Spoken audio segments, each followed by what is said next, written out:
Assalamualaikum warahmatullahi wabarakatuh. Kembali lagi bersama saya Wildan Miftah Firdaus. Dalam video kali ini saya akan menjawab beberapa pertanyaan materi yang telah kami sampaikan tentang jama' dan qasar. Langsung saja ke pertanyaan yang pertama.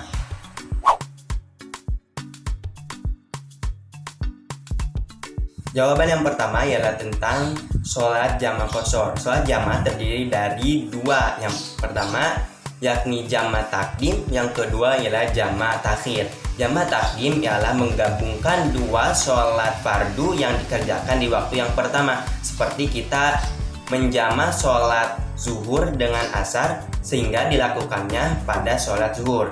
Sedangkan waktu yang kedua ialah jama' takhir, ialah menggabungkan sholat fardu antara zuhur dengan asar yang dikerjakan di waktu yang terakhir, seperti zuhur dan asar maka dikerjakannya pada waktu sholat asar.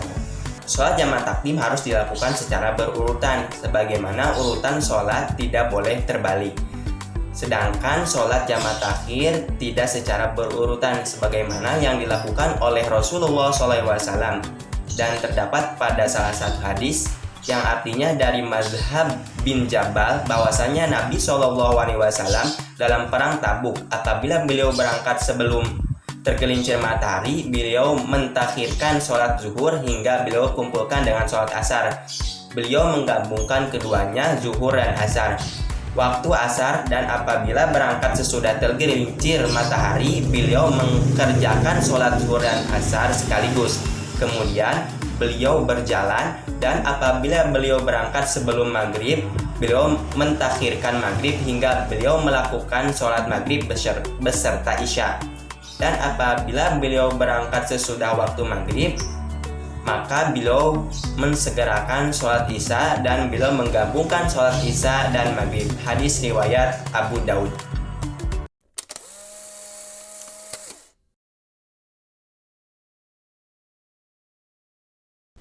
Lanjut ke pertanyaan yang kedua.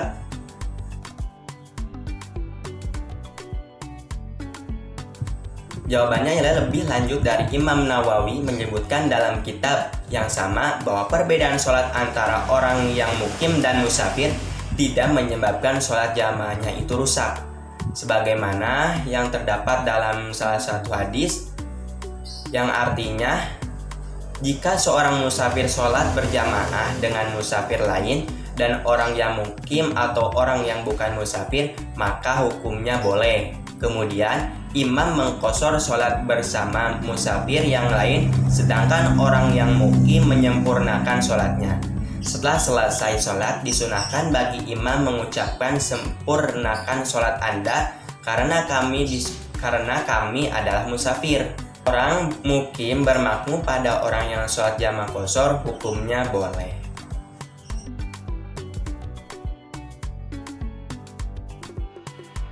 Lanjut ke pertanyaan yang ketiga. Jawabannya pendapat yang masyhur dalam madhab Syafi'i, qashar sholat saat safar lebih afdol daripada sholat sempurna jika telah mencapai safar selama 3 hari berturut-turut. Hal ini karena mencontoh sholat Rasulullah SAW. Mayoritas ulama berpendapat qashar itu boleh, bagian dari rukhsah sholat. Inilah pendapat jumhur ulama dari Malikiyah, Syafi'iyah, dan Hambali. Kemudian mereka berselisih pendapat manakah yang lebih afdol, apakah sholat jama' qashar atau itmam, ialah sholat yang dikerjakan sempurna. Sedangkan ulama Hanifiyah, salah satu pendapat dari Malikiyah dan ulama Zahiriyah berpendapat dan berpandangan bahwa qashar sholat itu bagian dari kewajiban. Namun yang berpendapat seperti ini berselisih pendapat apakah sholatnya batal ataukah tidak jika dikerjakan secara sempurna atau itmam. Di antara beberapa pendapat jumhur ulama tersebut, jumhur ulama atau mayoritas ulama adalah dari praktek Utsman bin Affan radhiyallahu an. Dari Abdullah bin Yazid, ia berkata yang berbunyi,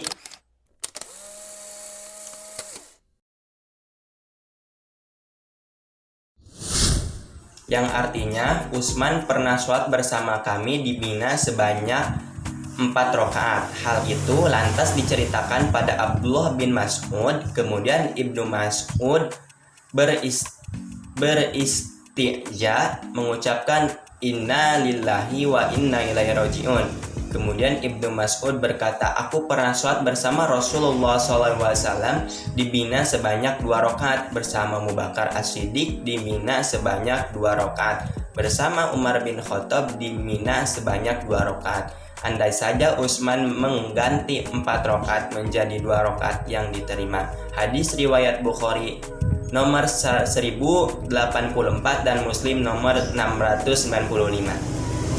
Alasan jumhur ulama atau mayoritas ulama semata-mata amalan Nabi SAW yang terus-menerus tidak menunjukkan wajibnya, sehingga qashar sholat kesimpulannya tidak wajib, namun bagian dari rukhsah atau keringanan dalam sholat. Sekian pertanyaan-pertanyaan yang bisa saya jawab. Mohon maaf bila ada kekurangan dan kesalahannya. Bagi kalian yang ingin menambahkan atau menyanggah dari jawaban-jawaban yang saya berikan, silakan untuk tulis di kolom komentar. Mohon maaf bila ada kekurangan dan kesalahannya. Wabillahi taufiq wal hidayah. Wassalamualaikum warahmatullahi wabarakatuh.